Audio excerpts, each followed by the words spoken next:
Bom dia, meus alunos do nono ano. Tudo bem com vocês? Eu espero que sim. Na aula de hoje, do dia 15/4, nessa quarta-feira, nós estaremos falando a respeito das revoltas que ocorreram no período da Primeira República.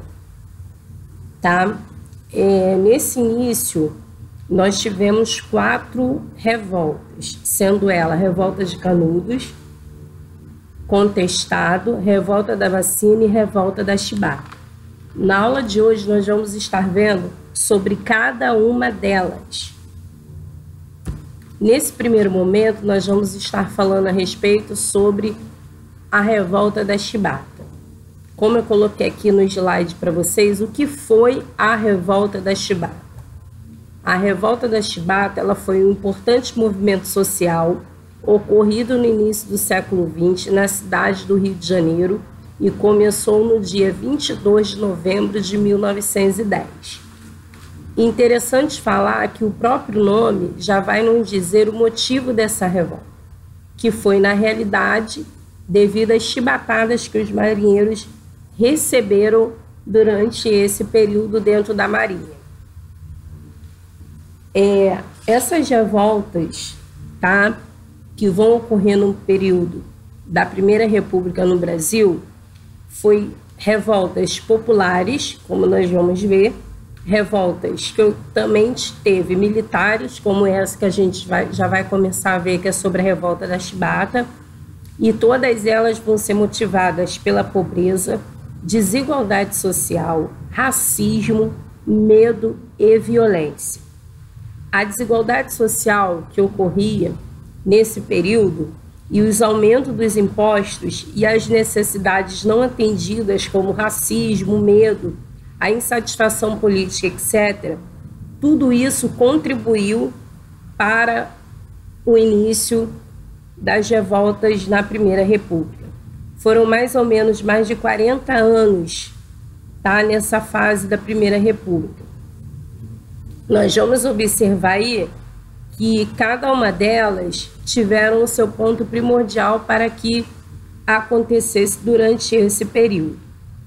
Teve revoltas que ocorreram no campo, na cidade e até mesmo dentro do meio militar, como é o caso da Revolta da Chibata, que a gente já vai ver. Essa Revolta da Chibata, o estopim para que ela tivesse acontecido foi justamente a insatisfação dos marinheiros negros e mestiços com os castigos físicos que sofriam dentro da Marinha. Então, a gente já tem um caso aí de uma discriminação que ocorreu durante esse período. Essa revolta, como a gente viu, ela ocorreu no ano de 1910, tá? Século XX. A Marinha Brasileira, nessa época, era uma instituição marcada pelo racismo, uma vez que os cargos mais baixos da corporação eram ocupados por negros e mestiços, que eram punidos com as chibatadas quando alguma regra era violada. Aí, nessa imagem que eu coloquei para vocês, é para mostrar o líder dessa revolta, que foi o marinheiro João Cândido, tá? Aqui nós temos, né, aqui o líder, aqui nós temos a imagem representando as chibatadas e aqui novamente o líder dessa revolta juntamente com o seu companheiro dentro da Marinha. E além desses maus tratos, o que levou, né, a revolta desses marinheiros dentro da Marinha foi quando um dos seus companheiros, Marcelino Rodrigues Menezes, foi punido com 250 chibatadas. Gente, isso mesmo que vocês ouviram. 250 chibatadas, sem ter direito a tratamento médico. Os marinheiros insatisfeitos com os castigos físicos, o racismo e a desigualdade social, se rebelaram. Tá? Se rebelaram. Os marinheiros, o que eles vão fazer diante desse fato? Eles tomaram controle de 4 embarcações da Marinha, exigindo o fim dos castigos físicos.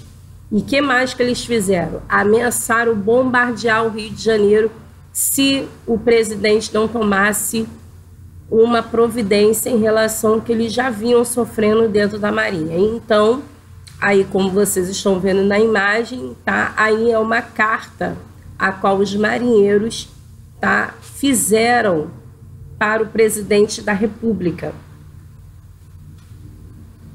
pedindo para que esses maus tratos viessem acabar. O líder dos revoltosos era João Cândido, conhecido também como Almirante Negro. Os membros da revolta reagiram fazendo manifesto, como a gente está vendo, ao presidente Hermes da Fonseca, que ameaçaram atacar o Rio de Janeiro, como eu falei para vocês. E qual foi a resposta de Hermes da Fonseca? Quando ele recebeu essa carta, e mediante a essa situação e também o medo, né, da cidade do Rio de Janeiro ser bombardeada, até porque os marinheiros tinham tomado posse dessas embarcações, Hermes da Fonseca imediatamente disse que faria um acordo e entraria com as providências para que acabasse com os castigos que estavam sendo oferecidos para eles dentro da Marinha. Porém, Hermes da Fonseca não cumpriu com a sua palavra, tá? Não cumpriu com a sua palavra. E quando ele conseguiu obter o domínio sobre esses marinheiros, ele mandou prender todos eles. A próxima revolta, que está aí já na tela, é a Guerra de Canudos. Guerra de Canudos, que ocorreu em 1896, com um final em 1897, tá? Aí eu coloquei para vocês assim: Arraial de Canudos foi fundada em 1893, às margens do rio Vaza Barris, por Antônio Conselheiro. Quem foi Antônio Conselheiro? Foi o líder desta guerra, tá? Foi ele que fundou o chamado Arraial de Canudos. Essa comunidade atraiu pessoas carentes por lá, por haver trabalho e acesso à terra sem a exploração dos fazendeiros. Um desentendimento com o lugarejo vizinho foi o pretexto para a intervenção militar enviada em novembro de 1896. E aí 100 praças são derrotadas, né, pelos jagunços. E essa Guerra dos Canudos, ela foi motivada pela insatisfação das elites baianas. E aí, o que eles fizeram? Já estavam insatisfeitos e aí eles foram para esse local, às margens do rio Vaza, e criaram esse Arraial de Canudos. O líder dessa guerra vai ser o Antônio Conselheiro, que era um religioso, tá? Não só religioso, mas ele possuía uma experiência social com ar de igualitarismo. Essa guerra aconteceu principalmente no sertão da Bahia. Uma das reivindicações dessa guerra foi os protestos contra o aumento de impostos que vinha acontecendo desde a proclamação da República, e devido a esse aumento dos impostos, essa sociedade ela não conseguia se manter, tá? A liderança religiosa, Antônio Conselheiro, apresentava um risco para as elites da Primeira República, né, como eu falei para vocês, devido à sua grande popularidade e experiência social. Então, com medo, né, de que Canudos fosse avançar e que Antônio Conselheiro fosse uma ameaça para o governo, qual foi a resposta? O governo enviou 4 expedições para acabar com o Arraial de Canudos. Tá? Enviou essas expedições para poder, né, dar um basta nesse arraial, e principalmente nos envolvidos e principalmente no líder, que era Antônio Conselheiro. O resultado final dessa guerra foi que Canudos, as tropas que foram enviadas para Canudos, elas queimaram e destruíram o Arraial de Canudos, e os prisioneiros foram degolados. Então esse foi o fim dessa guerra, tá? As expedições foram para lá, combateram esses revoltosos e os prisioneiros foram degolados. Aí as imagens para mostrar. Aqui na realidade era como era o Arraial de Canudos, né? Uma imagem antiga. Aqui é o líder Antônio Conselheiro, que foi morto, tá? Aqui eu coloquei uma caricatura para vocês, e aqui é um canhão, tá? Mostrando o canhão da última expedição que foi enviada contra Canudos.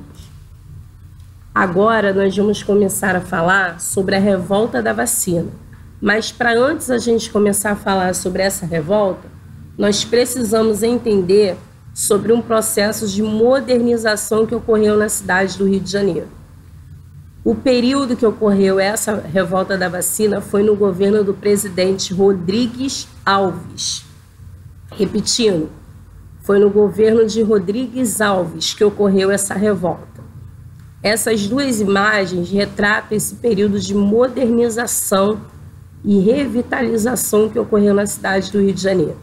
Qual era o objetivo disso? Demolir todos os cortiços, porque nesse período da cidade do Rio de Janeiro estava ocorrendo também epidemias. Algumas doenças estavam ocorrendo. Então, o presidente pensou, tá, concluiu que essas epidemias, esse surto, estava vindo justamente dessas sociedades. Então, o que ele vai fazer? Ele vai demolir os cortiços, até mesmo por questão, para poder mudar a cara da cidade do Rio de Janeiro, principalmente ali no centro. Tanto é que aqui, ali no centro, próximo à Avenida Central, tá? Aqui também, observem, né, que isso aqui já é as demolições que ele mandou fazer para que essas pessoas saíssem daí e procurassem outro local, tá? Então ele queria, né, mudar o aspecto da cidade do Rio de Janeiro e também acabar com as epidemias que estavam acontecendo neste momento. Aqui nessas imagens são os cortiços, tá? Aqui, ó, como eu acabei de falar para vocês, nos cortiços proliferavam doenças oriundas das condições sanitárias, como a varíola, a febre amarela e a peste bubônica. Era uma calamidade. Todas essas imagens, esses tipos de moradias, elas eram atribuídas ali no centro, como a gente viu na imagem anterior, tá? E como eu falei para vocês, a situação a qual a sociedade vivia nessa época trazia, as doenças se proliferavam, tá? Nesse período aqui era a varíola, febre amarela e a peste bubônica, devido às condições precárias que essa sociedade vivia, tá? Não tinha, né, um saneamento básico. E aí o que o presidente fez? Mandou demolir e retirar as pessoas daí.